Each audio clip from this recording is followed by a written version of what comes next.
Hello friends, मैं सोनम जैन। आप सभी देख रहे हैं एच सोनम चैनल पर। आप सभी का स्वागत है।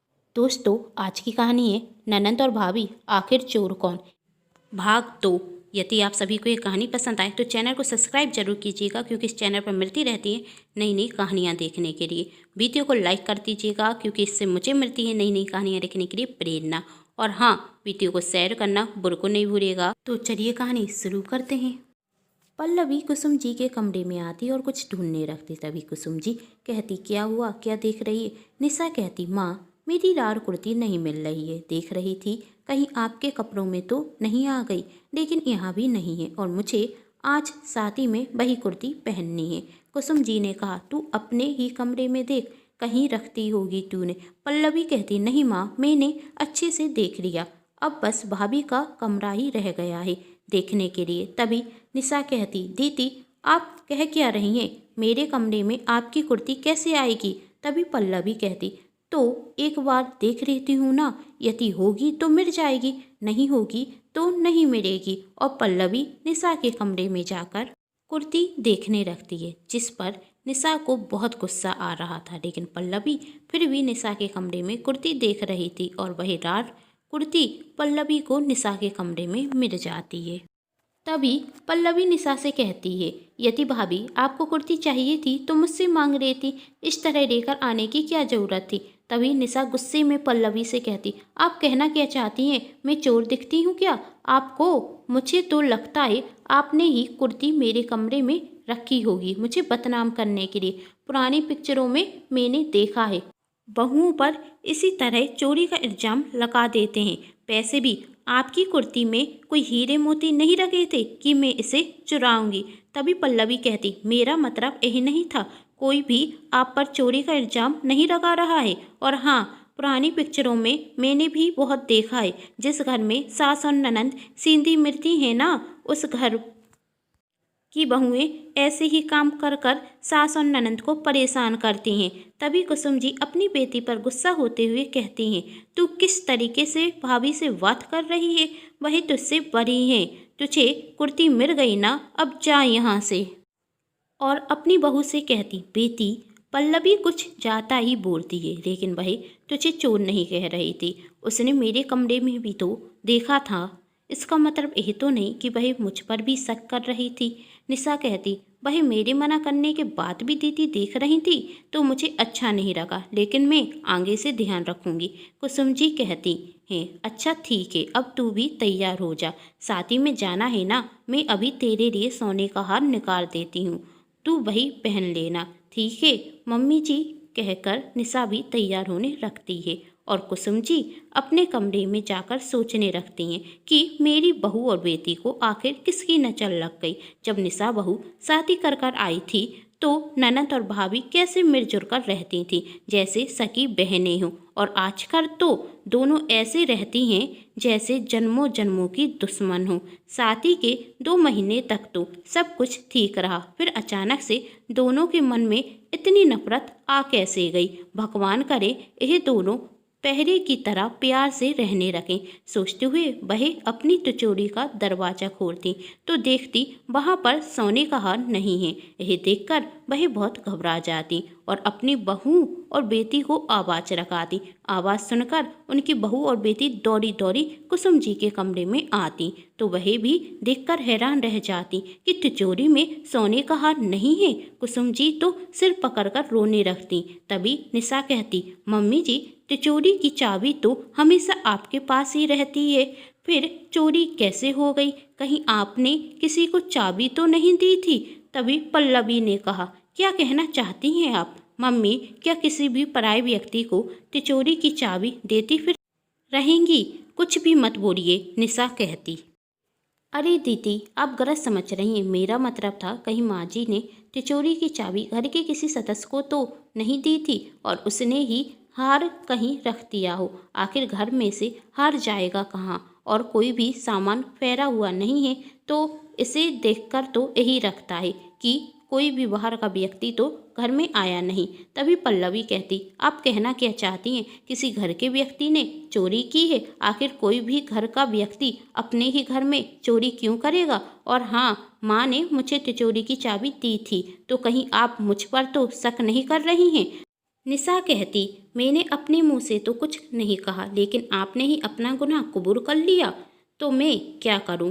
तभी पल्लवी गुस्से में कहती, आप पागल हो गई हैं क्या?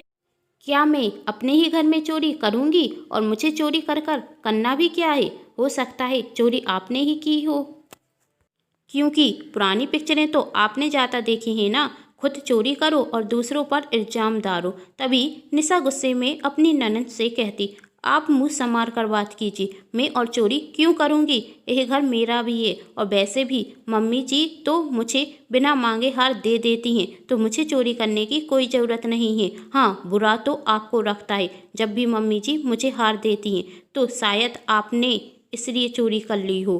तभी पल्लवी भी गुस्से में कहती, आपकी हिम्मत कैसे हुई मुझे पर इल्जाम लगाने की? मैं और अपने ही घर में चोरी करने लगी।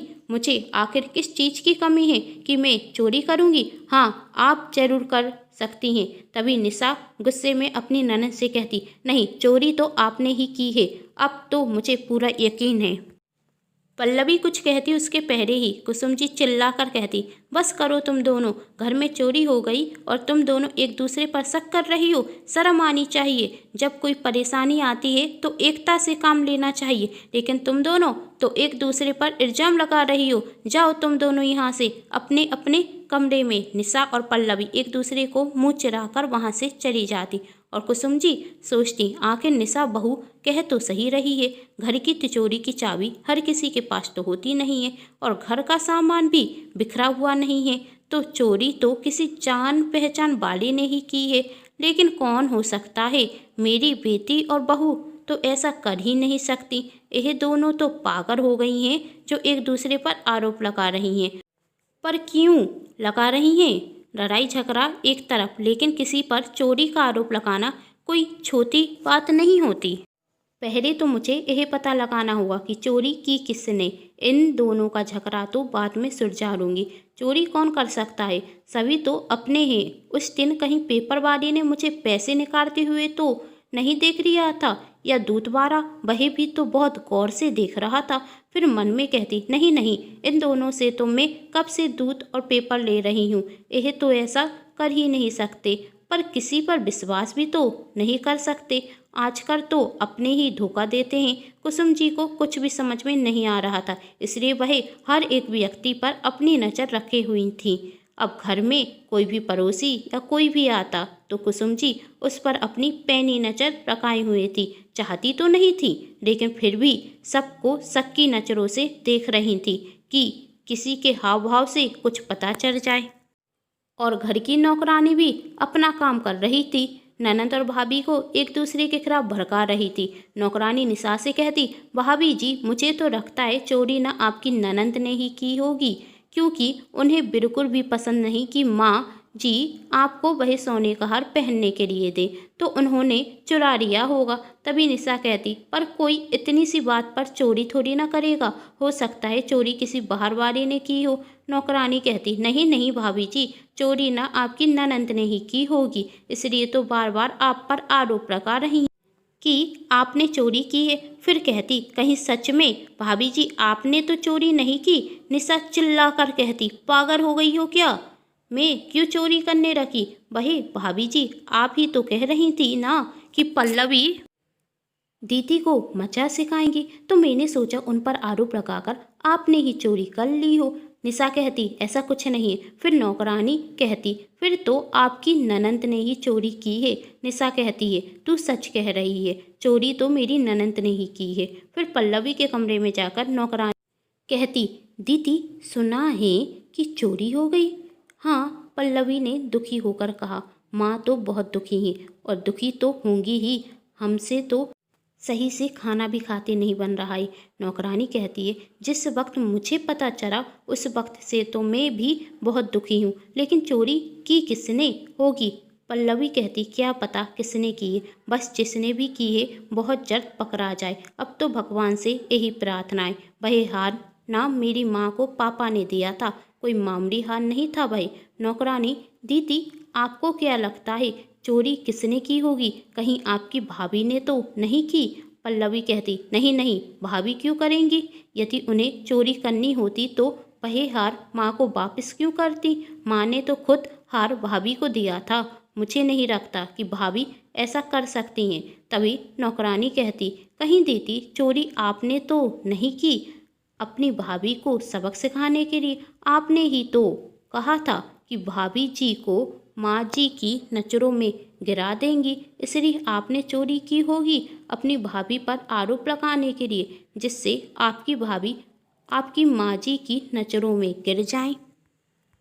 तभी पल्लवी कहती, मैंने ऐसा कुछ नहीं किया। मैं अपने घर में चोरी नहीं कर सकती और भाभी पर मैं इतना बड़ा आरोप नहीं लगा सकती। आखिर वही मेरी भाभी हैं, चाहे जैसी हूँ, इस घर की बहू हैं।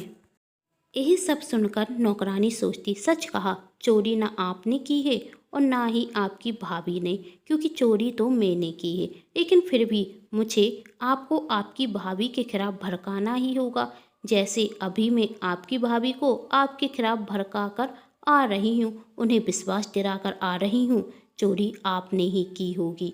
अब आपको भी सोचने पर मजबूर कर दूंगी कि चोरी आपकी भाभी ने ही की है, जिससे आप दोनों आपस में डरती रहें और मुझ पर शक भी ना करें। आप दोनों डरती रहेंगी तो आप दोनों से पैसे लेना भी तो आसान हो जाएगा।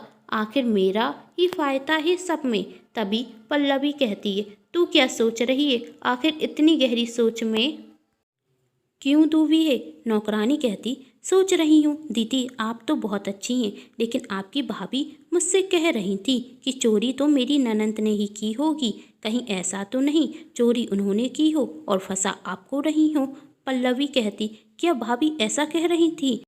नौकरानी कहती, हाँ दीदी आप तो दिल की अच्छी हैं, इसलिए आपको सब अच्छे रखते हैं, लेकिन आपकी भाभी जी तो दिल की खोती हैं। मुझे तो लगता है आपको फंसाने के लिए उन्होंने चोरी कर ली होगी। देखना अब वही आप पर ही आरोप लगाएंगी। तभी पल्लवी कहती, तू सच कह रही है, हो ना हो चोरी तो भाभी ने ही की है। आखिर वही मुझसे नफरत जो करती हैं और वैसे भी वही तो चाहती हैं कि मैं इस घर से जल्दी चली जाऊं, तो इससे अच्छा उन्हें और क्या रास्ता मिल सकता है?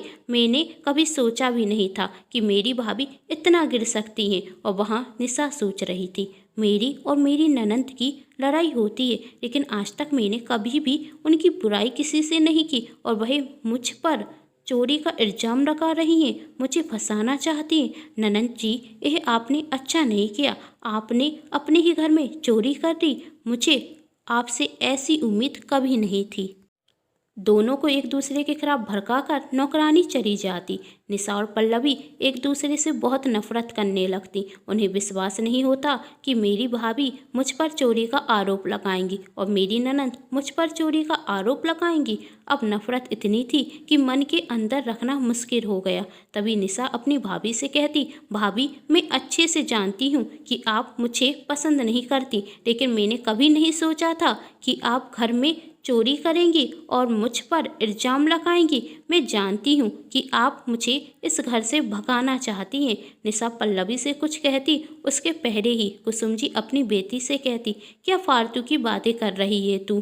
तेरी भाभी तुझे घर से भगाना चाहती है, तू ऐसा सोच भी कैसे सकती है? तभी पल्लवी कहती, माँ मुझे खुद नौकरानी ने बताया है कि भाभी अपनी माँ से फ़ोन पर बात करती हुई कह रही थी कि एक बार ननंद जी की शादी हो जाए तो मैं उन्हें घर के अंदर घुसने तक ना दूँ। तभी निशा कहती, नहीं मम्मी जी, दीदी झूठ बोल रही हैं, मैंने ऐसा कुछ भी नहीं कहा, बल्कि नौकरानी ने तो मुझे बताया था कि दीदी मेरी उनसे बहुत बुराई करती हैं और आपने मुझे सोने का हार पहनने के लिए दिया था ना, तो दीदी को बहुत बुरा लगा था और दीदी तो मेरी आपसे बहुत बुराई करती हैं, आपको मेरे खिलाफ भड़काती हैं और नौकरानी से तो मेरे हाथ के खाने तक की बुराई करती हैं। तभी पल्लवी कहती, आप झूठ बोल रही हैं भाभी, मैंने आज तक कभी भी माँ को आपके खिलाफ नहीं भड़काया और नौकरानी से मैं आपके हाथ के खाने की बुराई क्यों करूँगी? मैंने कभी भी आपकी बुराई नहीं की, जबकि आप अपनी माँ से फ़ोन पर बात करते हुए मुझे बुरी बुरी गालियाँ तक देती हैं। तभी निशा कहती, दीदी आप क्या कह रही हैं? मैं और आपको गाली दूं? ऐसा हो ही नहीं सकता। मैं आपसे डरती हूँ, लेकिन आज तक कभी भी मैंने फ़ोन पर अपनी मम्मी से आपकी बुराई नहीं की, पर नौकरानी तो मुझसे ऐसा ही कह रही थी, पल्लवी ने कहा। निशा ने कहा, नौकरानी तो मुझसे कहती है कि आप मेरी बहुत बुराई करती हैं। पल्लवी कहती, नहीं भाभी, मैं भी आपसे डरती हूँ, लेकिन मैंने आज तक आपकी बुराई किसी से नहीं की। तभी कुसुम जी कहती हैं, अब तुम दोनों शांत हो जाओ, मुझे सब कुछ समझ में आ गया। निशा और पल्लवी ने एक साथ कहा, क्या? कुसुम जी कहती हैं, यही कि मेरी बहू और बेटी दोनों ही मूर्ख हैं, भगवान ने दोनों में ही दिमाग नहीं दिया है। फिर दोनों ने एक साथ कहा, आप ऐसा क्यों कह रही हैं? कुसुम जी कहती, तो क्या कहूँ, तुम दोनों को वह नौकरानी मूर्ख बनाती गई और तुम दोनों बनती रहीं। अरे वही तुम दोनों की लड़ाई करा रही थी, तभी मैं सोचूं कि बहू की साड़ी उसके पास कैसे आई। और पल्लवी से कहती, तूने तो पर्स और घड़ी तक दे दी ना, पैसे भी दिए होंगे, है ना? दोनों ने कहा, हाँ पैसे भी दिए थे। निशा ने कहा, मैंने 600 रुपये दिए थे। और पल्लवी, तूने कितने दिए? कुसुम जी ने पूछा। मुझसे तो 1000 रह गई थी। पल्लवी कहती, वाह भगवान, मूर्ख मेरे ही घर में भेजे हैं। कुसुम जी ने कहा, तुम दोनों में इतनी अकल नहीं थी, वही नौकरानी पैसों के लिए तुम दोनों को डराती जा रही थी और तुम दोनों डरती जा रही थी। वही मैं सोचूं कि 2 महीने तक तो तुम दोनों में लड़ाई हुई नहीं, एकदम से लड़ाई शुरू कैसे हो गई? हमने इस नौकरानी को भी 1 महीने पहले घर पर रखा था ना। जो हमारे घर पर पहले नौकरानी काम करती थी, वही तो अपने गांव चली गई थी ना। इसलिए इस नौकरानी को हमने 1 महीने पहले ही घर पर रखा था और 1 महीने में ही उसने अपने रंग दिखा दिए, ननंद भाभी में लड़ाई करा दी और दोनों को ही चोर बना दिया। मुझे तो लगता है कि चोरी भी उसी नौकरानी ने की होगी। तुम दोनों को लड़ाती रही और खुद चोरी कर गई और तुम दोनों मूर्ख एक दूसरों पर आरोप लगाती रहीं। उसने यही जानबूझकर किया, जिससे तुम दोनों आपस में लड़ती रहो और एक दूसरे को चोर कहती रहो और उस पर कोई शक तक ना करे। यह सुनकर निशा और पल्लवी दोनों के मुंह से एक साथ निकलता, सॉरी। यह तो पता चल गया था कि चोरी नौकरानी ने की है, लेकिन नौकरानी अपने मुंह से तो कहेगी नहीं कि उसने चोरी की है। फिर कुसुम जी ऐसा क्या करेंगी कि नौकरानी खुद कहेगी चोरी मैंने की है? जानने के लिए कहानी का नेक्स्ट पार्ट जरूर देखें, जिसके लिए कर लीजिए चैनल को सब्सक्राइब, क्योंकि जब भी मैं लेकर आऊँ इस कहानी का नेक्स्ट पार्ट तो आप सभी को पता चल सके। ये कहानी आप सभी को पसंद आई हो ना, तो शेयर करना बिल्कुल मत भूलिएगा, जिससे यह वीडियो ज़्यादा से ज़्यादा लोगों तक जा सके। और वीडियो को लाइक भी कर दीजिएगा और चैनल को सब्सक्राइब करना बिल्कुल नहीं भूलिएगा, क्योंकि इस चैनल पर मिलती रहती आप सभी को नई नई कहानियाँ देखने के लिए। तो थैंक्स फॉर वॉचिंग।